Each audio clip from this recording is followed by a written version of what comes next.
everyone, and welcome to Youth Positively Speaking.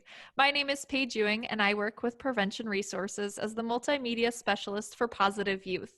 Prevention Resources is a nonprofit located in New Jersey that is dedicated to promoting health and wellness of individuals, families, and community through education, collaboration, advocacy, and treatment. Today, I have with me Erin Cohen. She is the project coordinator of Positive Youth and also a parent. And I'm super excited to have Erin talk a little bit about what Positive Youth is. So take it away, Erin. Thanks, Paige.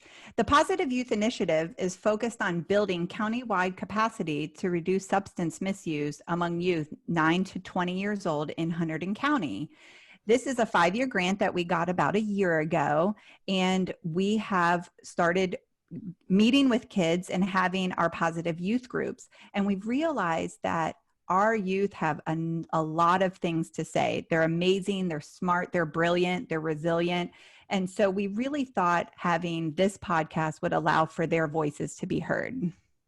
So today we have our two featured youth members, Luke and Nora. So hi, Luke, how are you? And tell us a little bit about yourself. Hi, Paige. My name's Luke. I'm a sophomore in high school, and I'm an athlete, and both my parents work in the medical field.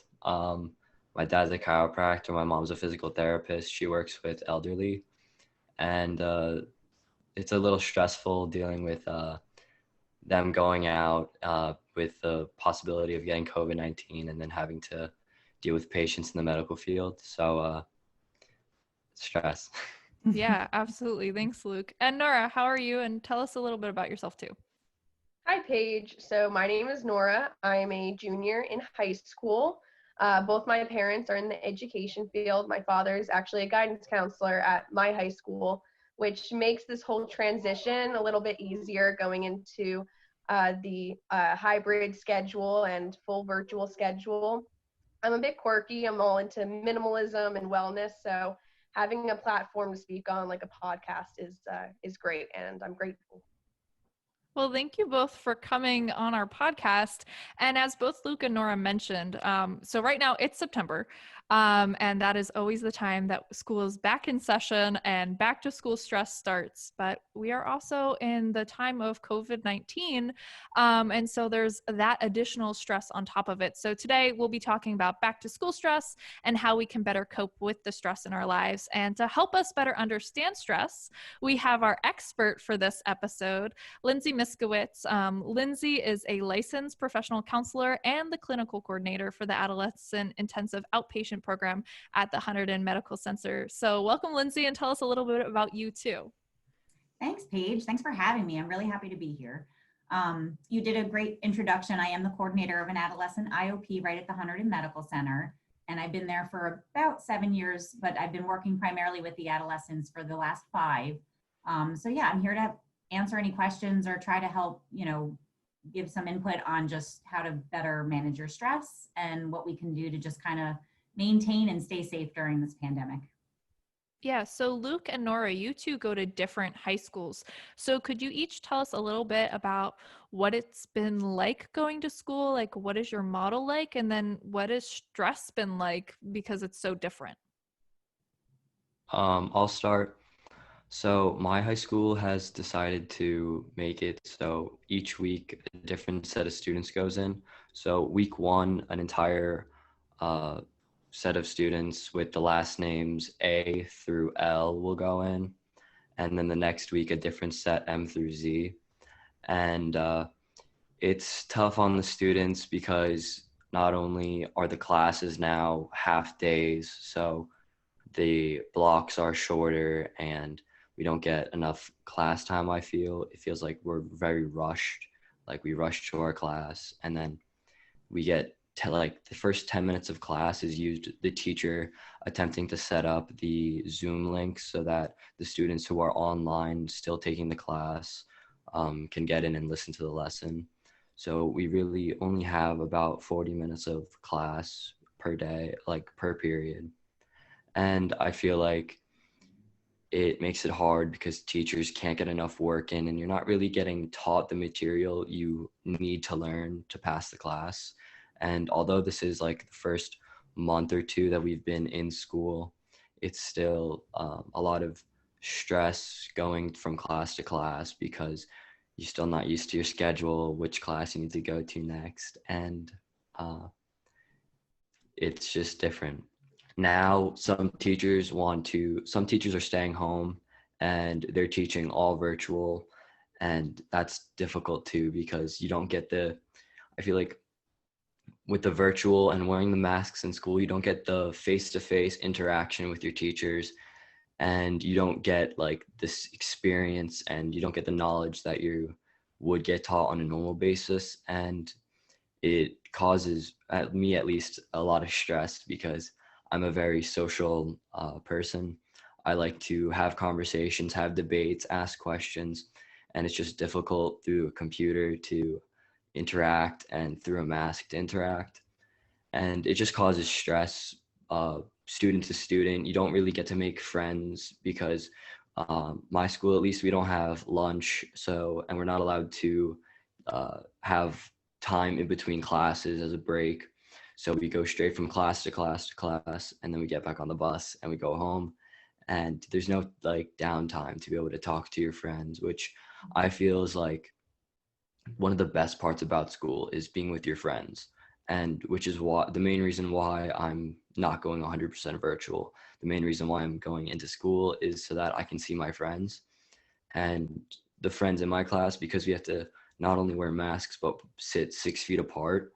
We don't really get to like talk to each other. It's the teacher talking. And then whenever we're talking, it's the kids that are online will go into a breakout room, and the kids that are in person will talk for 5 minutes about the assignment. And it's just hard to make friends, which is like, I assume is one of my like ways to handle my stresses through my friends, seeing them in person, being able to talk to them about my emotions.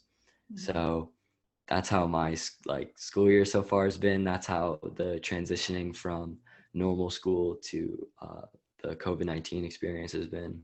And Nora, if you want to talk about it. Yeah, that sounds so hard. I can only imagine if you love seeing friends and that's what you want to do and then you can't, that must be so hard. Has that been like that for you, Nora, or what is it like on your side? I've had a similar experience. So at my high school, it's a little bit different the way they're doing the schedule. So Monday, Tuesday, half of the school goes in and for a half day of school. And then Wednesday is a full remote day. Everybody's at home and the school is being cleaned. And Thursday, Friday, the other half of the school goes in. But I am actually, in contrast to Luke, I am 100% virtual by my own choice. I guess why this whole experience is tough for me and tough for so many other teens is because we don't have control over almost anything. Everything is unexpected, and it's tough being able to figure out what we do have control over, because we don't have control over this virus. We don't have control over what our school schedule is like, but what we do have control over is ourselves and our wellness and what we're doing at home to make sure that our mental health is good in check. And I do think some things cause more stress and they contribute to the stress of living during a pandemic than others. Mm-hmm. And so, Erin, not only, do you work with youth for your job, but you're also a parent too. So as a parent, like what do you want to know from our youths that we have here, that what parents can do to help, manage that stress that both of them have talked about? I really love what both Nora and Luke are saying, because as a mom of 2 high schoolers, I do wonder how they're feeling with school. I talk to them about how they're feeling with school. I feel like they're a lot like you, Nora, where they don't feel like there's any control. When is this going to be over? I think when this first started in March, everybody thought, okay, we're out of school for 2 weeks, then we'll go from there. And then the 2 weeks went on to spring break, I think it was. And then it went on, and then school was canceled for the year. I know I felt like everybody would be going back to school by September. Oh, the virus will be under control. Everybody will go to school. And then all of a sudden, were hit with, is school even going to start? Is it going to be fully virtual? It was really interesting. I love hearing what both of you are saying about the friends, missing friends, because I know that's what my sons are missing, is their friends as well. What do we do, Lindsay, about that? What do we do with friends? Because that is so important. I think about when I was in high school, I loved being with my friends and doing things and going to football games and sporting events with school. And all of that's gone right now. Right. And I think the answer to that is trying to be creative to still meet that need. You know, I think they still have that need to be social and to connect with one another. And it's just now trying to do it safely but still get that same impact. You know what I mean? So I think it's, you know, if you can do socially distanced things outside while the weather's still kind of nice, you know, that's an option. But I know a lot of kids are now connecting, you know, using social media. Not that they weren't before, but I think more so now than ever, they're definitely relying on the social media to kind of keep in touch with each other and communicate. And I remember one thing we were doing last year with Positive Youth is we were trying to get kids to put their phones down and really interact face to face. And then just a short time later, the virus hit. And then all of a sudden we're saying, pick up your phones and use them to communicate with your friends. And now we're all on Zoom calls all the time in your virtual school and connecting with FaceTime with your friends. So now we're on the phones a lot more. Right. So Nora and Luke, are you guys seeing friends? Have you figured out a way to see friends in a safe manner? I mean, I have seen a few friends, ones that we're close to and we know have been safe, almost like a pod. Mm-hmm. Overall, though, I mean, definitely technology has been helpful doing video calls. Social media is one of those things that at least I feel like I have a weird relationship with it, where if I go on it way too much, I will see my stress, you know, get, you know, a lot worse. You know, because what is social media? Social media is basically a highlight reel of everybody's, you know, what looks like a perfect life. So, you know, even if I am trying to be cautious of the fact that, you know, a lot of these selfies where people are just smiling and look happy all the time, they're not real, you know, nobody's happy all of the time. And that also makes me wonder, if happiness right now is a goal, should be a goal, because you know, it's inevitable we're going to feel pain, especially right now. So I don't know even if happiness should be a goal right now. I don't know if that's a whole new conversation, but when it comes to social media, that's what it makes me think about. Well, that's a great question, actually, for Lindsay. Yeah. Is happiness the goal right now during COVID-19? I think the goal is stay sane and stay safe. I don't know that it's to be happy, you know, but I think, you know, the same way we deal with stress is how we deal with depression, right? It's definitely your self-care. So Nora, when I heard you talking about your wellness and all this stuff, my heart was like exploding inside. I'm like, she knows, you know, it's so important, I think, and this is for parents too, to be able to create structure and routine for you guys, because I think that's what's really lacking is, you know, like you said, Luke, like going to school, you see your friends, but it's also what you get up for, you know, and just the idea that incorporating that wellness into your regular routine is just so important. So Luke, what about you? Have you been seeing friends? Have you been doing things? So me and my friends have been meeting socially distant. It started with just me and my friend who lives nearby. We would take walks in the afternoon, socially distant down Marsh Street. And then it got to the point where we decided, oh, we can bike to all of our friends' houses and we can meet with them. So we not only stayed physically active by biking to our friends' houses, but we also got to meet with them, which was super awesome. There's about 7 of us, and we would all wear our masks and we would all sit in the middle of the woods and just talk for like hours and then play baseball. And it was really like a good experience, especially during all of this chaos. It just felt so nice to go out, see friends, relax, feel like normal again, and being able to like have happiness, make jokes with your friends. The whole happiness thing, I know that it definitely made me happy seeing all my friends who I haven't seen in months, like just like how they've experienced this whole COVID-19, seeing how they've grown. All my friends grew out our hair, and we all compare. We were all like, "Hey, my hair's longer than yours," just making jokes. And it was really, really nice seeing my friends. It definitely helped with my stress. I like that you actually just talked about normalcy, because that is really kind of what everyone is looking for, is some bit of normalcy, whether it's taking walks, riding bikes, people going to the beach this summer, trying to find some normalcy. So do you think there is some normalcy with school? Does it sort of feel normal to be able to go back to school? Were you happy to go back to school, Luke? Or is it so different that it just doesn't feel like normal school at all? It felt so awkward the first day of school because you walked in and everyone was wearing masks. Teachers were standing at the doors making sure you had your masks on, and you'd walk in, and usually the main lobby where everyone first walks in is packed. There's hundreds of kids right in that main lobby, and I remember last year you'd walk in, you'd look for your friends, you'd go stand in a circle, all talk about, oh, I didn't do my homework last night. I forgot about this assignment. And, that felt more normal than now. You walk in and there's just no one. It's dead empty. Everyone's already in their classes, and there's lines on the floor telling you like how far to stand from one another when you're waiting for a class. And it feels more regulated, and it's harder to just like feel normal. And it does feel like school. You are learning, but it just feels like stricter. And it's just, the whole friend thing is such a big like importance in my life, being able to go to school, be with your friends.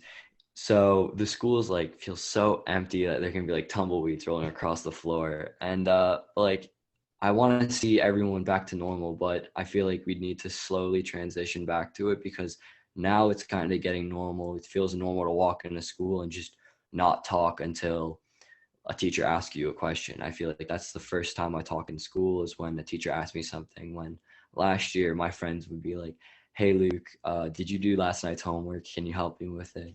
So the transitioning back, I hope it's really, really soon, but you're kind of developing a normalcy towards what it's like now with the COVID-19. And that's really all I have to say.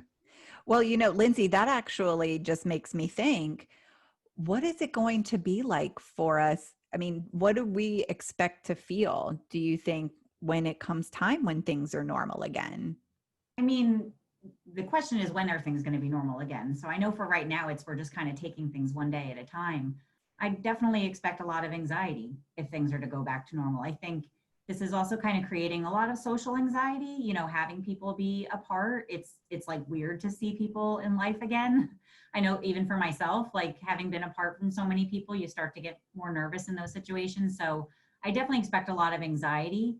I can also ask these students, but I think a lot of kids are even just having trouble doing just a couple days, like at school, like on site, because it just takes up so much energy because, of all the stress, but also they're just not used to it. They're used to being home now, if that makes sense.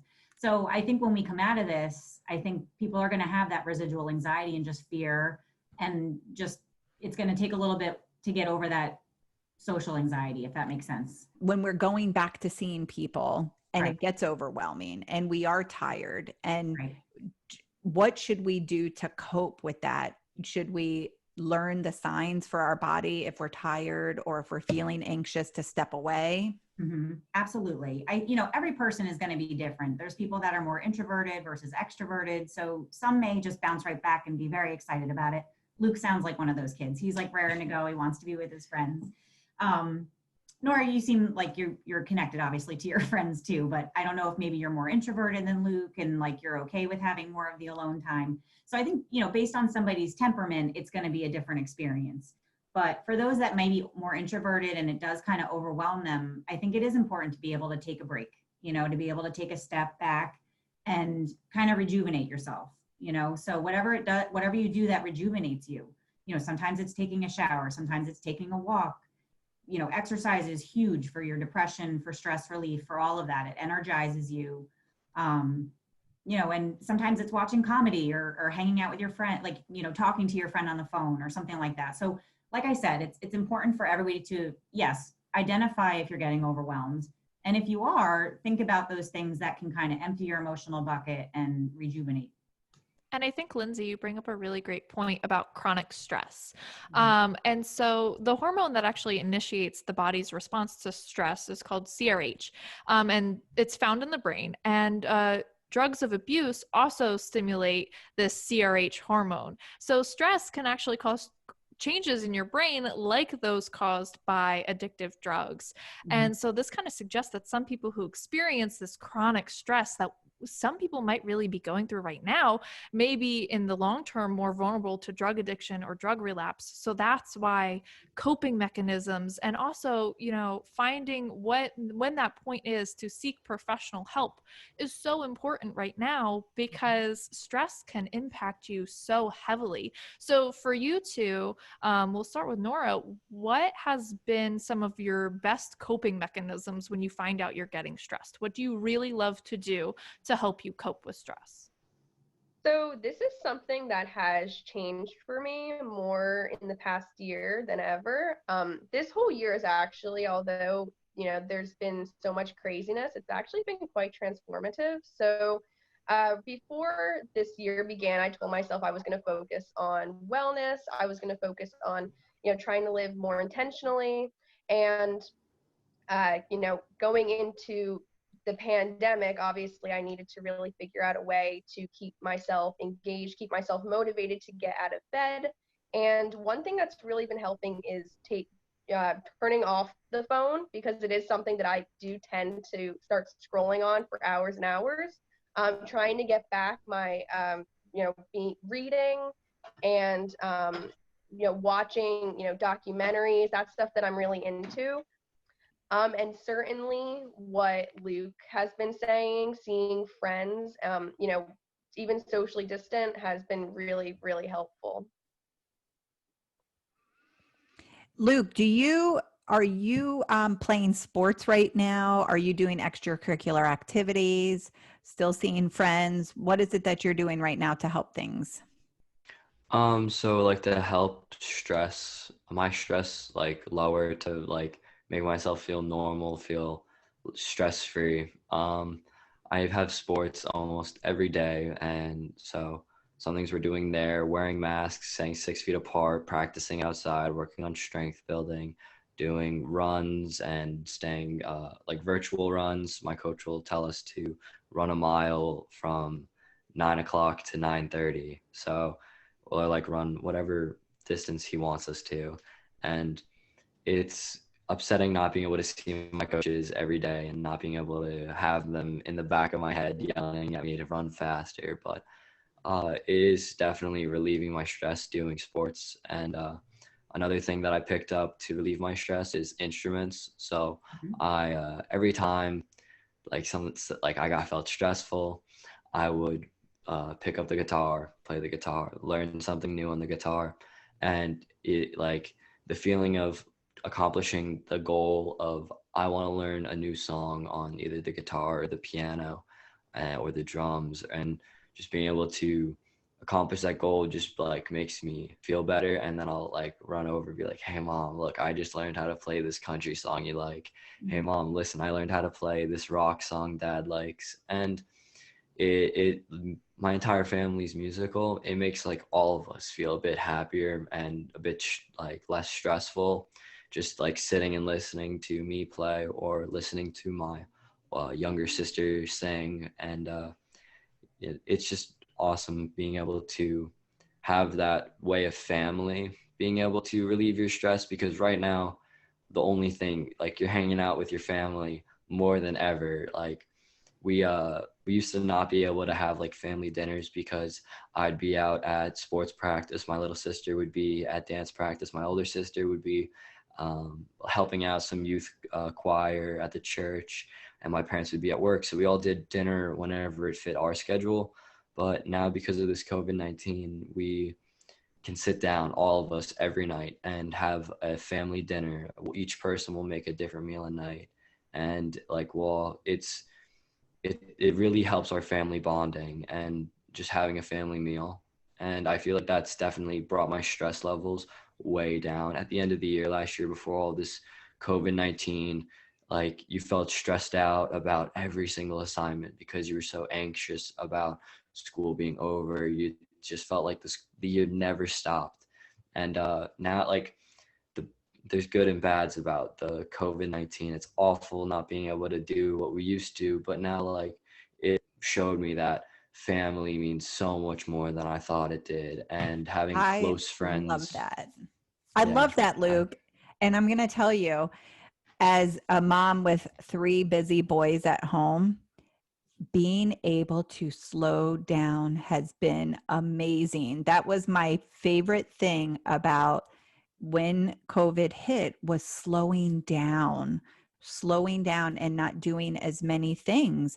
And I think you make a great point about that, Luke. And that's something that we would never have known it. We would have never known what this was like had COVID-19 not hit. And we look at what is important. And it is cool that you can play music with your family or play board games or do puzzles, and it may not be the normal thing, but you do get a chance to reconnect. So I'm glad that you can identify that, Luke, even though you're missing out with your friends and things like that, that you do have that time with your family. Just like what you were saying, Erin, with slowing down and that slow living, I was reading and listening to another podcast. I don't know, can I do a shout out? Sure. The Minimalists, they have a documentary on Netflix, Minimalism. I highly recommend them. They were talking about this concept, all that remains, or everything that remains. So, when everything goes away, when, all the craziness, all, they're all about, consumer purchases and all, the irrelevant, unimportant things, go away. What remains? And what remains is your family, and being around your loved ones, reconnecting with yourself. And I think that's something that in American society, and specifically around this area, I think that we sometimes forget about, because we get so caught up in our jobs or school and our homework.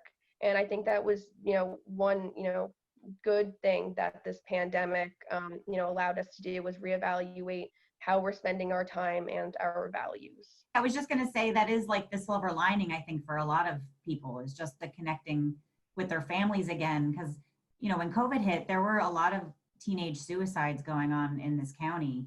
And, I know that that's still a high risk right now with everything that's going on, but I also think it maybe saved a lot of kids, because they were able to kind of ground themselves and be with their families and reconnect and feel whole again in a lot of ways. And I know the flip side of that is, people where home isn't necessarily their safe place. So to Nora's point, to do some, self-work and focus on your own goals, or like learning an instrument like Luke, like that's where they can put their focus, and that's what they have control over, And for us working in prevention, it's been pretty shocking to us, some of the things that are going on with alcohol usage is really high. And even if you just, I'm on Facebook with moms all over, and you talk about substances, they're talking about wine. Is it too early to be drinking, dealing with virtual school? We're seeing that there's a lot of drinking going on. Saturday Night Live had this skit back in the spring, and it was talking about kids drinking. And in the prevention field, we were horrified. It wasn't funny to us because teens drinking is bad news, and we're trying to prevent it. And then someone like Saturday Night Live, who we love, I love watching Saturday Night Live, thought it was really funny for kids to be drinking, and we didn't. And we know that there's folks who are in recovery who are struggling and relapsing. The overdose rates are higher. I mean, so I'm telling you, Lindsay, I told you, these kids are awesome. We love these positive youth kids. And the fact that they're identifying things to make themselves feel better and ways to cope, it's so key. And those are lifelong skills that you need. It may be COVID-19 now, but we don't know what's going to happen in 10 years. What's it going to be like when you're in college? What's it going to be like when you have a job? the fact that you guys are already figuring out these amazing coping skills is amazing. That way you're not turning to substances, you're not turning to alcohol in order to cope. And I'm not saying it's not okay as an adult to have a glass of wine here and there, but to deal with the day-to-day, that's not really how you want to cope. Yeah, absolutely. And so as we move into our last little section of our, Youth Ask the Expert, do you two have any specific questions that while we have Lindsay here, that you want to ask her, whether it's about better ways of coping with stress or, what is that tipping point of normal managing stress and when you should start asking for professionals' help? Do you guys have any questions for Lindsay?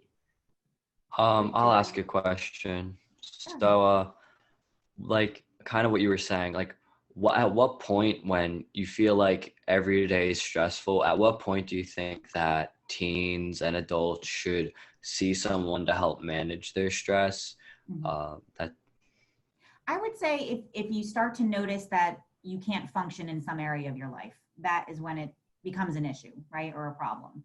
So if, you can't get out of bed so that you can't get on your Zoom, and then you can't learn what you need to learn to pass your class, and then your grades go down, then we know there's a problem, right? Things like that. Or if you're just not sleeping and that's happening like night after night after night, if if you stop enjoying the things that you used to enjoy, right? So if it was hanging out with your friends, now you don't really want to see them anymore. If you're really withdrawn, if you're spending a lot of time alone or just really down, I would say you're getting there, right? You're getting to your tipping point, and it's probably important to reach out and just get some help. So that actually brings me to, what should parents look for, Lindsay, with their kids? Right. I mean, the first thing parents can notice is just the change in your affect, which is just kind of like what's shown to you, right? So if your kid used to be really outgoing and talkative and have a lot of energy, and now they're kind of, down and withdrawn and no energy and stuff like that, that's the first thing we kind of notice.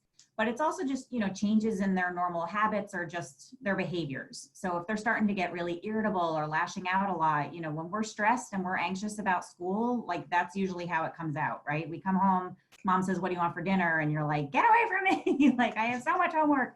I'm freaking out," that kind of stuff. I laugh because that sounds like just having teenagers in general. No. So I have gone through that with my own kids. I'm saying, okay, is the behavior that I'm seeing right now, is this because his brain is not fully developed and Right. he's not able to control his impulses? Right. Or is it the pandemic? Is it because he's hormonal, or is it the pandemic? And Right. so it's that fine line, right, for parents. And for every parent, I say it's a combination of it all. It's everything. It's the normal teenager, hormones, all that kind of good stuff. But, it's the stress of the pandemic and just not having normalcy right now.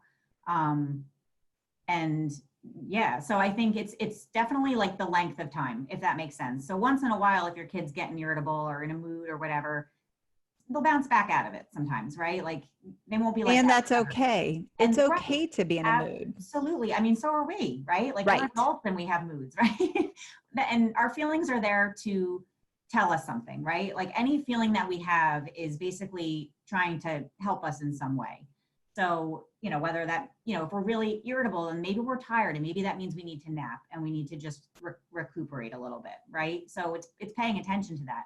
But I think as a parent, if you're seeing this day to day and it's not changing, and they're spending a lot of time in their room and not coming out, or not eating regularly, or not showering anymore, like then there's more concern, if that makes sense. Yeah. Absolutely. And I'm a huge napper. I will say I love napping because it's a good reset button. Right. Mm-hmm. Yeah. But to your point though, people can do that, can overnap, right? They can sleep all day long, but then they can't sleep at night, and then they can't get up to function. So it's like, I think everything in moderation is the answer. Mm-hmm. Stay sane and safe right now, but it's, again, you know what I mean? Mm-hmm. Yes. But sometimes, well, we're definitely living through history right now. right. And I will say, I never knew that kids would have to, I never thought in my wildest dreams that kids would be going to school virtually, not doing the normal activities that kids should be doing. Mm-hmm. So Luke and Nora, you two are amazing. And we're so happy that you came on today. Lindsay, we can't thank you enough for coming on. Oh, thank you so much for having me. Yeah, absolutely. Thank you so much for joining us, Luke and Nora. And thank you to our wonderful expert, Lindsay, for giving us just such great information. For anyone who's listening, for more information about stress, healthy coping skills, and more, please visit our website at njprevent.com/positive youth. And thank you for listening in. In our next episode, we'll be talking to youth about marijuana and what they think about that specific drug. So we will see you next time for more Youth Positively Speaking.